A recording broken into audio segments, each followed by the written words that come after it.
지난주 설교를 뒤돌아보면 데살로니가 지역에서 겨우 석주 바울 일행이 전도했는데 워낙 드세게 박해하는 유대인들에 의해서 쫓겨날 수밖에 없었습니다. 더 믿을 줄 알았던 유대인들은 믿지 않고 오히려 박해자가 되었고요. 생각지도 못했던 헬라인들 그리고 헬라의 귀부인들이 복음으로 달려왔다고 성경은 말씀하고 있습니다. 바울 일행의 인기가 하늘 높은 줄 모르고 자꾸만 치솟다 보니까 유대인들이 시기와 질투하게 되었고 불량배들까지 동원해서 바울 일행을 잡아 가두려고 했습니다.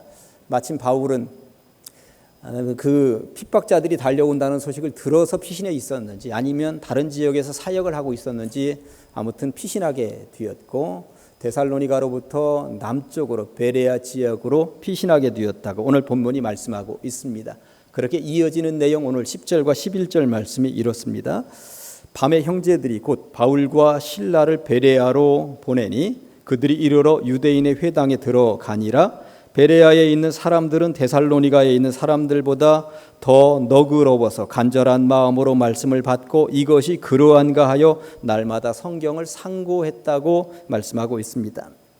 베레아로 피신을 했는데 그렇게 피신을 했으면 숨어 지낼 만도 한데 곧바로 유대인의 회당을 찾아 들어갔다는 것이고 그곳에서 설교하면서 선교를 했다는 것입니다. 그런데 베레아 지역에 와서 보니까 이 베레아는 이전에 선교했었던 데살로니가하고는 분위기가 달라도 너무 다르더라 하는 이야기를 오늘 본문이 얘기하고 있는데 데살로니가보다도 베레아는 뭐가 그렇게 다른지 그 다른 분위기 두 가지를 오늘 본문이 적어놓고 있습니다. 하나는 더 너그러워서 간절한 마음으로 말씀을 받더라는 것이고요.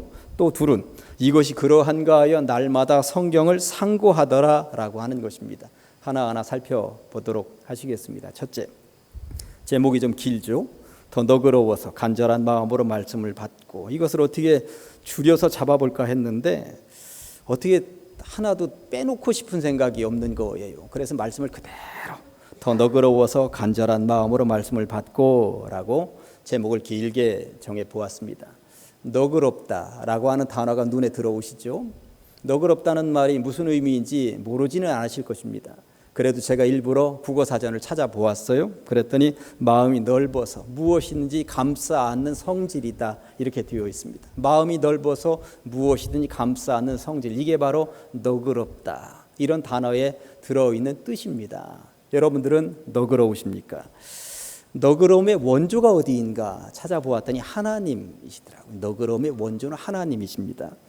시편의 대부분을 누가 썼냐면 다윗이 썼거든요. 근데 다윗이 쓴 시 가운데 특별히 시편 4편 시작하는 1절을 보니까 이렇게 되어 있어요. 내 의의 하나님이여 내가 부를 때에 응답하소서. 곤란 중에 나를 너그럽게 하셨사오니 내게 은혜를 베푸사 나의 기도를 들으소서. 나를 너그럽게 하셨사오니. 설교 준비를 하면서 특별히 시편 4편 1절을 만나서 나를 너그럽게 하셨사오니 나를 너그럽게 하셨사오니 이 단어의 조합을 읽으면서 이게 얼마나 은혜가 되는지, 오늘 내가 이렇게 서 있는 이유는 하나님께서 나를 너그럽게 하셨기 때문에 가능한 것이구나. 하나님께서 너그럽게 나를 품어주셨기 때문에 그 넓은 품으로 안아주셨기 때문에 오늘의 내가 있는 것이구나. 이런 생각을 해보게 된 것이죠. 새벽마다 신명기를 읽고 있습니다만 신명기 4장을 설교할 때에 새벽에 그런 말씀을 드렸어요. 구약 성경에 하나님의 이름은 여호와라고 등장을 합니다. 이스라엘 백성들은 여호와 하나님을 언급을 하면서 신앙 고백을 하나님의 이름에다 붙여서 이렇게 고백을 하곤 했습니다. 여호와 이레 준비하신 하나님, 여호와 니시 승리케 하시는 하나님, 여호와 살롬 평화 주시는 하나님, 여호와 라파 치유하시는 하나님, 여호와 삼마 임재하시는 하나님. 그러면서 하나님은 이렇게 우리를 돌보신다라고 하는 신앙 고백을 담아서 여호와라고 하는 이 말에 다른 단어를 붙여서 자기들의 신앙 고백을 담고 있는 것이죠. 그런데 구약 성경에는 하나님의 이름을 여호와라고도 했습니다만 엘이라고도 그렇게 호칭한 경우들이 있습니다. 엘리야 엘리사 같은 경우는 하나님의 이름 엘자를 붙여서 자녀들에게 이름을 붙여준 경우입니다. 요엘, 다니엘 같은 경우도 하나님의 이름 엘자를 집어넣어서 하나님의 뜻대로 하나님의 마음대로 살겠다, 부모들이 그렇게 자식들에게 이름을 지어준 경우죠. 우리나라에서도 하나님의 마음으로 자녀들을 길러내겠다, 그런 생각들을 가지고 있는 분들이 자녀들의 이름자에 하자를 집어넣든지 예자를 집어넣든지 이런 경우가 엘자를 집어넣어 있는 구약 성경의 선지자들의 이름, 그런 맥락이라고 보셔도 틀림이 없을 것입니다.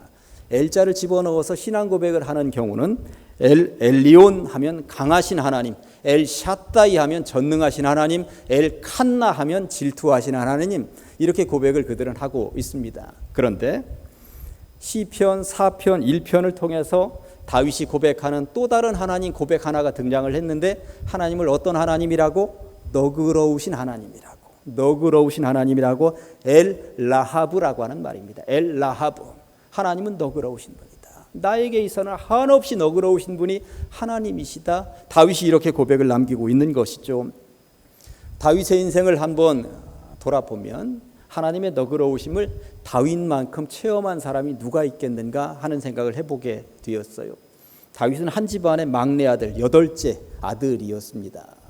우리나라도 옛날에야 장남에게 재산 다 물려주고 그런 시대가 있었습니다만, 수천 년 전에 옛날에는 막내는 이게 사람 수에도 들지 못하고 이게 사람으로 취급도 받지 못했습니다. 어디서 뭘 먹고 사는지, 어디서 잠은 제대로 자는지, 이게 제대로 관심 분야에 있어서 그냥 처져 있었던 인물이었습니다. 특별히 다윗은 양을 치는 목동이었습니다. 그러니까 목동이면서 저 녀석이 양을 제대로 치고 있는지 뭘 먹는지 전혀 관심 밖의 인물이었다라고 하는 것입니다. 그러니 마음속으로 한켠에 내가 나중에 왕이 되어야지, 이것은 언감생심 꿈도 꾸지 못하던 인물이 막내 아들이고 양을 치는 목동이었다고 하는 것입니다. 그런데 그런 인물을 하나님이 세우셨고 하나님의 너그러우심에 의해서 그런 인물이 왕이 되었다고 하는 것입니다. 상상도 못하던 일이 벌어지게 되었다고 하는 것이죠. 하나님의 너그러운 품이 아니면 이게 어떻게 가능하겠느냐라고 하는 것입니다. 다윗은 왕이 된 이후에 승승장구했습니다. 이스라엘 민족 역사를 통하여서 그보다 더 넓은 영토를 가지고 있지 못할 정도로 최고의 넓은 영토를 가졌고요. 우리나라의 이순신 장군이 그랬다라고 하는 것처럼 다윗 왕은 싸움터에 나가서 단 한 번도 패해 본 적이 없는 그런 장수였다라고 하는 것이죠. 더군다나 그가 시를 얼마나 많이 썼습니까? 지혜로운 인물이었다 보니까 지혜롭게 나라를 통치하고 다스렸다고 하는 것입니다. 그랬던 인물 다윗이 어느 순간 교만해집니다. 우리아의 아내 밧세바를 범하고 마는 것이죠. 강간죄, 살인죄, 가정 파괴범, 이런 못된 인물로 나락으로 떨어지고 말게 되었다고 하는 것입니다. 그런데 그런 다윗이었지만 하나님께서 그 넓은 품으로 다시금 다윗을 품어주신다라고 하는 것이죠. 이때 다윗이 깨닫게 되는 것은 무엇일까요? 이런 것이 바로 하나님의 너그러우심이구나. 그런 너그러움이 오늘 나를 살게 하는구나. 그것을 온몸으로 체험하고 보니 그는 하나님을 고백하게 되는 것입니다. 너그러우신 하나님이라고. 그런데 지나놓고 보니, 살다 보니 어디 다윗뿐이겠습니까? 이 자리에 있는 모든 분들이 다 하나님의 너그러움의 대상인 줄로 믿습니다. 하나님의 너그러우심이 아니었더라면 오늘 우리가 어떻게 숨을 쉬고 있고 호흡하고 있고 이 자리에 나와서 이렇게 예배를 드릴 수가 있겠습니까? 그렇다면 이제는 우리 차례라고 하는 것입니다. 하나님의 너그러우심을 닮아서 우리도 너그러운 인생을 이제 살아가야 되는 것이라고 성경이 말씀하고 있는 것이고, 그 모델이 베레아 교회라고 이야기를 하고 있는 것이죠. 오늘 성경을 보았더니 베레아 사람들은 데살로니가 사람들보다 더 너그러웠다고 말씀하고 있습니다. 베레아 사람들은 뭐가 그렇게도 너그러웠던 것일까요? 너그러워서라고 하는 말을, 우리들은 요즘 성경책을 개역 개정판을 들고 있어요. 한 10년 전, 15년 전부터 이 성경책을 쓰고 있는데 그 이전에 들고 다니던 성경책을 개역 성경이라고 했어요. 그런데 그 개역 성경에는 너그러워서라고 하는 이 번역을 신사적이어서 이렇게 번역을 해 놓았습니다. 그러니까 너그럽다는 말이나 신사적이라는 말, 그런데 원어로 따져 들어가서 이 말을 해석해 보면 예의 범절을 아는 사람들이 품위 있게 살아가는 모습이라고 되어 있습니다. 예의 범절을 아는 사람들이 품위 있게 살아가는 모습. 사람을 대할 때 보면 막대하는 사람들이 있습니다. 편의점에서 아르바이트생들에게 반말로 주문을 하고, 식당에서 일하는 분들을 보면 함부로 불러대고, 외국인 노동자들을 보면 무시하면서 그렇게 막대하는 사람들이 있어요. 최근에 편의점 같은 곳에서 반말로 주문하는 어른들 때문에 골치 아프다고 그러죠. 그러다 보니 편의점에는 이런 문구들이 내걸리기도 했습니다. 반말로 주문하시면 반말로 주문받습니다. 실제적으로 그런다는, 주인들도 그러라는 거예요. 그러라는 것입니다. 주인들도. 또 이런 글귀도 내걸렸어요. 반말하지 마세요. 일하기 너무 힘들어요. 욕도 하지 마세요. 편의점에서 일한다고 무시하지 마세요. 열심히 사는 중입니다. 부탁드립니다. 웃으면서 일하고 싶습니다. 반말, 무시, 욕, 모욕 등 행동이나 말이 있을 시 신고를 적극적으로 하겠습니다. 어지간하면 이런 문구가 내걸렸겠습니까? 다 누구네 귀한 자식들이에요. 내 자식들이 아르바이트 현장에서 그런 모욕을 당하고 있다면, 반말로 주문을 받고 있다면 여러분들은 용서가 되시겠습니까? 세상 살면서 더 너그러우셨으면 좋겠다 하는 생각이 드는 것입니다. 특히 성경책을 들고 있거나 목에 십자가 목걸이를 걸고 있거나 그러면 더 너그러우셔야 됩니다. 사람을 대할 때 더 너그러우셔야 된다라고 하는 것입니다. 그게 바로 하나님의 방법이기 때문에 그런 것이죠. 지금부터 제가 두 개의 글을 읽어 드리려고 하는데, 두 개의 글 가운데 세 개의 공통점을 찾으시는 거예요. 첫째, 눈물은 왜 짠가? 한민복. 지난 여름이었습니다. 가세가 기울어 갈 곳이 없어진 어머니를 고향 이모님 댁에 모셔다 드릴 때의 일입니다. 어머니는 차 시간도 있고 하니까 요기를 하고 가자시며 고깃국을 먹으러 가자고 하셨습니다. 어머니는 한평생 중이염을 앓아 고기만 드시면 귀에서 고름이 나오곤 했습니다. 그런 어머니가 나를 위해 고깃국을 먹으러 가자고 하시는 마음을 읽자 어머니 이마에 주름살이 더 깊게 보였습니다. 설렁탕집에 들어가 물수건으로 이마에 흐르는 땀을 닦았습니다. 얘야, 더울 때일수록 고기를 먹어야 더위를 안 먹는다. 고기를 먹어야 하는데 고기 국물이라도 되게 먹어둬라. 설렁탕에 다대기를 풀어 한 대숟가락 국물을 떠먹었을 때였습니다. 어머니가 주인 아저씨를 불렀습니다. 주인 아저씨는 뭐 잘못된 게 있나 싶었던지 고개를 앞으로 빼고 의아해하며 다가왔습니다. 어머니는 설렁탕에 소금을 너무 많이 풀어 짜서 그런다며 국물을 더 달라고 했습니다. 주인 아저씨는 흔쾌히 국물을 더 갖다 주었습니다. 어머니는 주인 아저씨가 안 보고 있다 싶어지자 내 투가리에 국물을 부어주셨습니다. 나는 당황하여 주인 아저씨를 흘끔거리며 국물을 더 받았습니다. 주인 아저씨는 넌지시 우리 모자의 행동을 보고 애써 시선을 외면해 주는 게 역력했습니다. 나는 국물을 그만 따르시라고 내 투가리로 어머니 투가리를 툭 부딪혔습니다. 순간 투가리가 부딪히며 내는 소리가 왜 그렇게도 서럽게 들리던지 나는 울컥 치받치는 감정을 억제하려고 설렁탕에만 밥과 깍두기를 마구 씹어댔습니다. 그러자 주인 아저씨는 우리 모자가 미안한 마음 안 느끼게 조심스레 다가와 성냥감만한 깍두기 한 접시를 놓고 돌아서는 것이었습니다. 일순 나는 참고 있던 눈물을 찔끔 흘리고 말았습니다. 나는 눈물이 땀인 양 만들어 놓고 나서 아주 천천히 물수건으로 눈동자에서 난 땀을 씻어냈습니다. 그러면서 속으로 중얼거렸습니다. 눈물은 왜 짠가? 이게 첫 번째 글이고요. 두 번째, 점심 후회스러운 정일근. 한여름 폭염, 무더운 거리 나서기 싫어 냉방이 잘 된 서늘한 사무실에서 시켜 먹는 편안한 점심. 오래지 않아 3층 계단을 힘겹게 올라온 단골 밥집 최씨 아주머니. 나는 안다. 머리에 인 밥과 국, 67가지 반찬의 무게, 염천의 굵은 염주알 같은 땀 흘리며 오르는 고통의 계단. 나는 안다.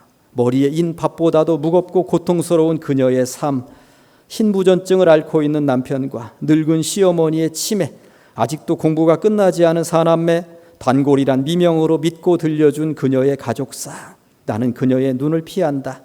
서늘한 사무실에 짐승처럼 갇혀 흰 와이셔츠 넥타이에 목 묶인 채 먹는 점심, 먹을수록 후회스러운 식욕이라고 하는 글입니다.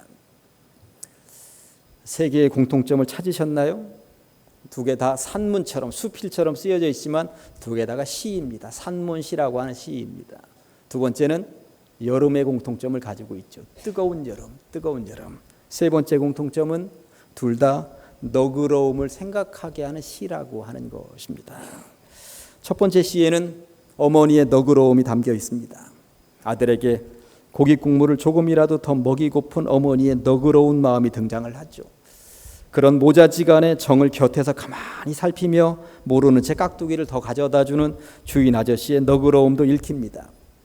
두 번째 시에서는 음식을 시켜 먹은 직장인의 너그러운 후회의 마음이 읽힙니다. 날씨도 덥고 귀찮으니 백반을 시켜 먹긴 했는데 이 더위에 쟁반을 머리에 이고 3층 계단을 올라왔을 식당 아주머니의 속사정을 헤아리면서 이렇게 시켜 먹을 것이 아니라 내가 내려가서 먹을 걸, 이런 후회를 하는 식당 아주머니를 향한 너그러운 마음을 읽어낼 수가 있는 것이죠. 이 땅을 살면서 너그러움이라고 하는 것은 어떤 종류의 것일까요? 나를 향한 하나님의 마음은 늘 너그러우신데 세상을 향한 우리들의 너그러움은 평안이십니까? 베레아 사람들은 데살로니가보다 더 너그러웠다는 것입니다. 어떤 면에 있어서 너그러웠던 것일까요? 둘입니다. 하나는 데살로니가는 처음부터 받을 생각도 하지 않고 어떻게든 쫓아낼 생각만 하고 있었는데 베레아 사람들은 받았다는 것이죠. 한번 마음껏 설교해보라고 자리를 마련해 줬다는 것이죠. 그리고 식사 대접도 했을 것이 분명합니다. 잠자리도 제공했을 것이 분명합니다. 이곳에서 마음껏 설교하고 마음껏 한번 들려줘 보십시오. 우리가 다 듣겠습니다 하면서 마음을 열고 기대하는 자세로 있었다는 것입니다. 그리고 두 번째 너그러움은 무엇이었을까요? 일상생활에 이런 너그러움을 뛰어넘어서 말씀을 받아들이는데 열린 마음으로 받았다는 것 아니겠습니까? 2000년 전으로 돌아가서 한번 상상력을 동원해 보면 베레아 회당에 있는 모든 사람들은 회당장의 설교만 10년 20년 들었을 것입니다. 그런데 어느 날 바울이라고 하는 인물이 나와서 설교를 하는데 너무나도 신선한 거예요. 그동안 회당장으로부터는 듣지 못했던 내용인데 야, 대단하다. 와우. 어디서 저런 말이 쏟아져 나온단 말인가 하면서 고개를 끄덕거리면서 아멘 아멘 하면서 스펀지처럼 빨아들이고 있더라는 것이죠. 우리나라에도 기독교가 처음 들어왔을 때 한참 부흥할 때 이곳저곳에서 부흥회가 있다고 그러면 옆 교회에서 부흥회도 달려가고 서울에서 부흥회가 있다고 그러면 쌀을 한 푸대씩 짊어지고 달려가고 했다는 신앙 선배들의 이야기를 들은 적이 있습니다. 그 당시는 그만큼 말씀이 귀했기 때문에 그렇죠. 물론 오늘날은 많이 달라졌습니다. 요즘은 말씀의 홍수 시대를 살아가고 있어요. 기독교 라디오, 기독교 TV, 다양한 인터넷, 교회 홈페이지 들어가면 유명하다는 목사님들의 설교가 부지기수로 실시간으로 등장을 하죠. 그리고 서점에 가면 유명하다는 목사님들의 설교집들을 얼마든지 사서 다 읽어볼 수 있습니다. 그러다 보니 교인들의 귀가 굉장히 고급스러워졌어요. 10년, 20년 전 성도들하고 수준이 굉장히 달라졌습니다. 저는 그게 굉장한 부담입니다. 성도들의 귀가 이렇게 고급스러워지다 보니까 저는 설교하기가 얼마나 준비하는데 신경이 쓰이는지. 오늘날 성도들은 목사의 설교 앞에서 절대 너그럽지 않습니다. 문을 나서면서 저것도 설교라고 하는가. 저 얘기는 지난번에 했던 얘기 같은데 또 하는 것 같다. 오늘은 은혜가 되네 안 되네. 다양한 평가들이 있을 수 있다라고 하는 것이죠. 그럼에도 불구하고 감사한 것은 아직까지 내 귀에는 안 들려오니까 자기들끼리는 얘기하는지 몰라도 아직까지 나한테는 얘기하지 않으시니까 그나마 감사하면서 제가 사는 거예요. 제가 언젠가 방송 설교를 듣는 성도들을 둘로 나눈다고 그랬죠. 방방 성도가 있고 스폰지 성도가 있다고. 그래도 제가 우리 교회 성도들은 보면 방방보다는 스폰지 성도가 많아요. 방방은 퉁겨내는데 스폰지처럼 빨아들이고 눈빛만 봐도 알 수 있죠. 얼굴 표정만 봐도 알 수 있습니다. 어떻게든 빨아들이려고. 참 너그러운 성도들이구나 하는 생각이 들어서 얼마나 감사한지 모르겠습니다. 베레아 사람들은 말씀의 고귀함을 알았다는 것입니다. 주어지는 말씀 한 자락이라도 내버릴 것이 없다며 소중하게 마음으로 받았다는 것입니다. 그것이 바로 하나님의 너그러움을 닮은 신앙인들의 너그러움이 아니겠는가. 인생도 너그러우시고 말씀 앞에서도 너그럽게 간절하게 말씀을 스펀지처럼 받아들이는 성도님들 다 되시기를 주님의 이름으로 간절히 축원합니다. 베레아 사람들은 그렇게 너그럽게 말씀을 받은 것으로 그치지 않았다는 거예요. 11절 뒷부분에 보니까 이것이 그러한가 하여 날마다 성경을 상고했다고 나와 있어서 두 번째 주제를 그대로 써봤습니다. 이것이 그러한가 하여 날마다 성경을 상고함으로 되새김질했다는 것입니다. 바울의 설교를 들으면서 혹시라도 필기를 했다면 필기한 것을 다시 꺼내보면서 묵상을 했다는 것입니다. 들었던 내용을 머릿속으로 암송하고 집에 갔다가 다시 한 번 더 읊조리고 암송한 것을 다시 한 번 더 묵상하고 그러면서 자기 것으로 만들기 위하여 무진장 애를 썼다는 이야기인 것입니다. 그런데 가만히 생각을 해보았더니 1번으로 얘기했었던 너그러워서 간절한 마음으로 말씀을 받는 것은 이 교회에서의 영역이고요. 이것이 그런가 하여 날마다 성경을 상고하는 것은 집으로 돌아가서 집에서의 영역이구나 하는 것을 알게 됩니다. 그렇죠? 1단계가 있어야 2단계가 있는 것입니다. 1단계에 너그러워서 간절한 마음으로 말씀을 받지 않은 사람들이 2단계 집에 가서 그 말씀을 상고할 수 있겠습니까? 1단계에서 은혜를 받은 사람들이어야만 2단계로 넘어갈 수 있고 집에 가서도 말씀을 상고할 수 있겠구나. 그러니 이 교회에서 먼저 은혜 받는 것이 중요하겠구나 하는 생각이 드는 것입니다. 옛말에 이런 말이 있어요. 천재는 노력하는 자를 이길 수 없고 노력하는 자는 즐기는 자를 이길 수 없다. 이런 말이 있습니다. 아무리 천재라 하더라도 밤을 새워서 코피를 쏟아가면서 노력하는 사람을 어떻게 이기겠습니까? 그런데 그 노력하는 사람이 억지로 노력한다면 즐기는 사람을 이길 수 없다는 것입니다. 기쁘고 즐겁게 하는 사람이 최고라고 하는 것이죠. 저는 이 자리에서 설교를 하면서 성도들이 요즘 성도들 많이 게을러졌다 하면 제가 약간 강조하면서 강요할 수도 있어요. 주일 지켜라, 헌금도 좀 해라, 기도도 좀 해라, 이것저것 강요할 수 있죠. 그런데 목사가 하도 강조하니까 성도들이 어쩔 수 없이 이리저리 좀 더 나오고 헌금도 하고 그럴 수 있습니다만 억지로 하면 이게 오래 가지 못합니다. 오래 못 가는 거예요. 즐겁게 하지 않으면 주일 지키기도 힘들고 헌금도 힘들고 기도도 힘든 것이죠. 그러나 은혜 받으면 나머지는 다 풀립니다. 성경도 한 장이라도 더 읽어보려고 하고 한 구절이라도 써보려고 하고 암송이라도 해보려고 하고 묵상이라도 해보려고 하고 나도 모르게 찬송도 나오고 공예배 하나도 더 참석하고 싶고 헌금도 더 하고 싶고 교회 생활이 이리저리 즐거운 것이죠. 이게 기쁘냐 아니냐의 차이가 바로 이것이라고 저는 생각을 합니다. 저는 성도들은 제가 볼 때 둘 중에 하나입니다. 1번, 내가 주일에 들은 설교는 저 문을 나가는 것과 동시에 끝이다. 이게 1번이고요. 2번, 나는 집에 돌아가서도 주일 설교 본문을 기억하고 있으며 설교를 되새겨본다. 저녁 식사 시간 식탁에 앉아서 가족들끼리 오늘 주일 목사님 말씀이 맞아. 그러고 보니 우리가 너무 너그럽지 못하게 살았네. 앞으로는 내가 말투 하나도 고치고 좀 너그럽게 살아야지. 너그럽게 살아보자. 좀 넓은 품으로 살아보자. 맞아. 그렇게 살아야지. 이게 2번입니다. 1번과 2번의 차이는 크죠. 베레아 사람들은 2번이었다라고 하는 것입니다. 바울의 설교를 들은 이후에 바울이 인용한 말씀이 구약 성경 어디에 있는지도 한번 찾아보고 묵상해보고 살펴보고 궁금증이 있으면 가족끼리도 서로 주셨던 말씀 가운데 요게 뭐였지? 요거 뒤에 나눈 말씀은 뭐였지? 1번은 뭐고 2번은 뭐였지? 그런 이야기를 한번 나누는 게 이게 얼마나 소중한 것인가. 이것을 일컬어서 신앙을 즐기는 사람들이라고 얘기할 수 있는 것이죠. 오늘 2번 주제에 이것이 그러한가 하여 날마다 성경을 상고함으로 할 때 즐겁게 상고함으로. 저는 즐겁게가 그 사이에 끼어 있었더라면 얼마나 더 좋았을까 하면서 성경을 묵상해 본 거죠. 이것이 바로 신앙의 참 좋은 유형이라고 저는 생각을 합니다. 부디 비옵기는 예배 시간에는 너그러운 마음으로 스펀지처럼 말씀을 받으시기를, 그리고 집에 돌아가서는 그 말씀이 정말 그러한지 다시 한 번 더 묵상하고 가족들하고 우리 그렇게 한번 살아보지 않으련 하고 대화도 나눠보고 그렇게 신앙생활을 즐겁게 하는 성도들 다 되시기를 주님의 이름으로 간절히 축원합니다. 아무튼 이런 신앙의 형태를 일컬어서 오늘 성경은 간절함이라고 표현을 하고 있습니다. 어찌 보면 우리의 신앙에 있어서 문제는 어느 순간부터 간절함이 자꾸만 빠져나가고 있는 것에서부터 시작이 되는지도 모르겠다 하는 생각이 드는 것이죠. 이렇게 설교를 마치고 싶은데 덤 하나만 살짝 언급을 하고 설교를 마무리하도록 하겠습니다. 베레아 사람들을 통해서 데살로니가보다 훨씬 더 나은 면, 베레아는 이렇게 좋은 면이 있었다. 이것 가지고 교훈을 얻는데 뒤에 베레아 사람들이 한 번 더 등장을 하죠. 지금 13절에 보니까 데살로니가에 있는 유대인들은 바울이 하나님의 말씀을 베레아에서도 전하는 줄을 알고 거기도 가서 무리를 움직여 소동하게 했다고 나와 있습니다.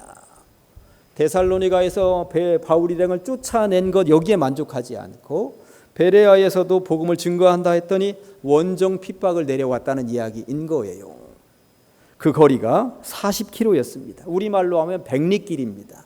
백리길을 원정 핍박을 올 정도로 그 데살로니가의 유대인들은 하여튼 핍박에 있어서 뜨거웠다는 이야기고 어떻게든 저거 무너뜨려야 되지 하면서 간절했다는 이야기인 것입니다.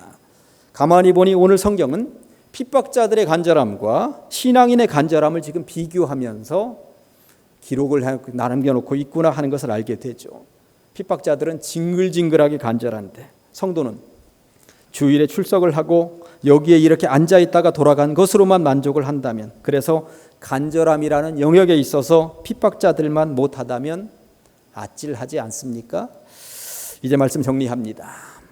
1번, 교회에서는 너그러운 마음으로 스펀지 같은 마음으로 아멘하며 말씀을 받으시기를. 그리고 2번, 집으로 돌아가서는 오늘 들은 말씀이 정말 그러한가 되새기며 가족들끼리 서로 나누어 보기도 하고, 우리 이제 삶에 있어서 신앙에 있어서 너그러우신 하나님 앞에 나의 너그러움은 부끄러운 것은 아닌가 되짚어 보기도 하시면서 그런 신앙의 간절함을 회복하시고 살아가시기를 주님의 이름으로 간절히 축원합니다. 기도하십니다. 하나님 아버지, 주님의 은혜를 감사합니다. 우리가 매일 매 순간마다 주님의 은혜로 살아있다 하면서도 주님의 너그러우심을 놓치고 살 때가 많이 있습니다. 우리들도 삶을 통하여 주님의 너그러움을 실천하며 사는 인생들 되게 하여 주시옵소서. 신앙의 영역에 있어서도 주님의 너그러움을 닮아서 말씀을 스펀지처럼 받게 하시고, 그리고 말씀에 아멘하게 하여 주시고, 집으로 돌아가서는 그 말씀이 정말 그러한가 하면서 가족들과 나누는 신앙의 선진들이 다 될 수 있도록 하여 주시옵소서. 세상 믿지 않는 사람들, 이단들에 비하여서 우리의 간절함이 부족한 것은 아닌지 다시 한 번 더 점검하게 하여 주시옵시고, 간절함을 회복하는 주의 백성들 다 되게 하여 주시옵소서. 예수님의 이름으로 기도합니다. 아멘.